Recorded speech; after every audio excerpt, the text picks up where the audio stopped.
사람이 누구라는 게 뭐가 중요합니까? 중요한 것은 우리가 했던 것과 앞으로 할 것들이지요.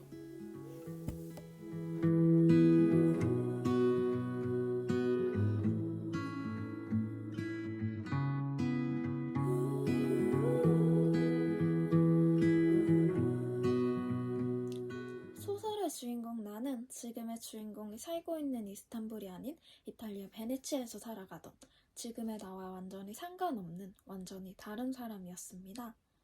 주인공이 탄 배가 베네치아에서 나폴리로 이동하던 중 오스만 제국 함대에 사로잡히면서 베네치아의 젊은 학자였던 나는 한순간에 이스탄불의 노예로 전락하고 마는데요. 그렇지만 다행히도 나는 의학 지식을 갖고 있었기 때문에 이스탄불의 의사들이 하지 못했던 파샤의 해소천식 치료를 해주었고 그것을 계기로 파샤의 눈에 들게 되었습니다. 그리고 그 이후 의학 말고도 천문학과 공학을 공부했고 화약에 대해서도 어느 정도 알고 있었던 덕에 나는 파샤 아들과 총리 대신에 딸의 결혼식을 휘황찬란하게 꾸며줄 폭죽을 만들어 달라는 파샤의 지시를 받게 됩니다. 이렇게 나는 이스탄불의 노예로 전락하는 인생의 전환점 이후 또 한 번의 인생의 전환점을 맞이하게 되는데요. 파샤는 그가 폭죽에 대해 조금 알기 때문에 나에게 도움이 될 것이라며 두 사람의 만남을 추진하였고 그는 바로 이 이야기의 또 다른 그리고 또 같은 주인공 호자였습니다. 나는 호자를 본 순간 놀라지 않을 수 없었는데요. 바로 호자는 나와 너무 똑같은 외모를 갖고 있던 것이었죠. 하지만 매우 놀란 나와 달리 호자는 두 사람의 외모가 아닌 나가 갖고 있는 학문과 지식에만 관심을 둡니다.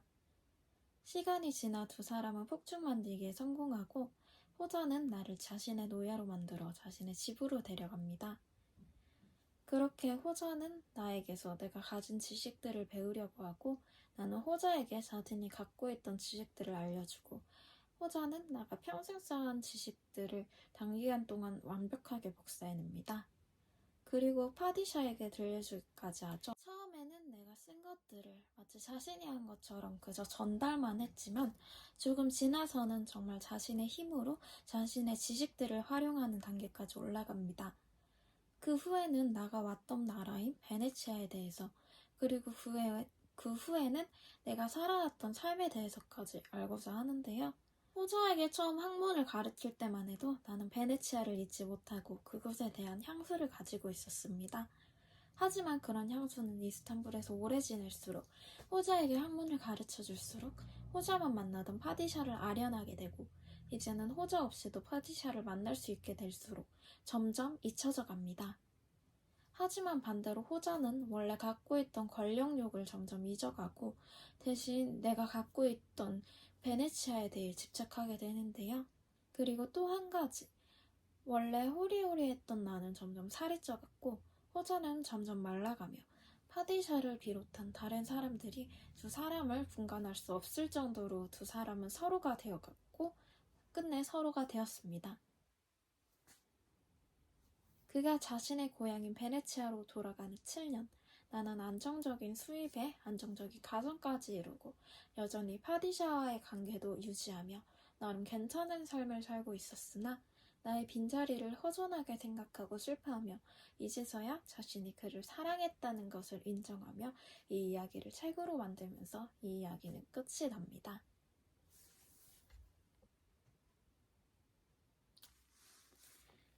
안녕하세요 여러분, 밑은 달 은혜주의 소중한 책과 함께 인사드립니다. 밑은 달 소중한 책, 오로한 파묵의 하얀 성책. 이 책 재밌게 읽으셨나요? 저는 한참 질풍노도의 시기에 이 책을 처음 접하게 되었는데요.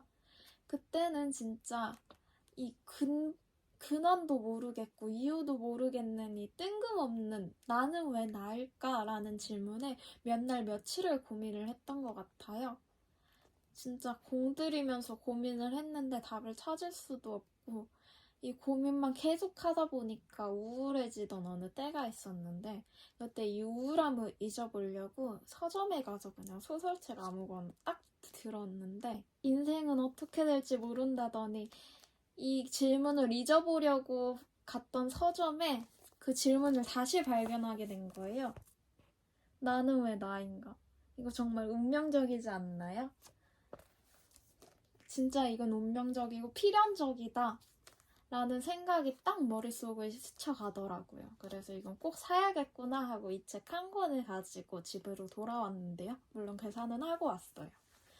길다면 길고 짧다면 짧은 시간인 일주일 동안 저 진짜 한 장 한 장 인덱스를 하면서 고심하면서 이 책에서 답을 찾기 위해서 열심히 읽었는데요.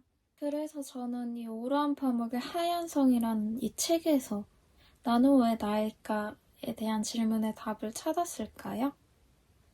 일단 좀 더 들어보세요. 소설에서 나와 호자의 첫 만남 때 두 사람은 매우 닮은 외모를 갖고 있습니다.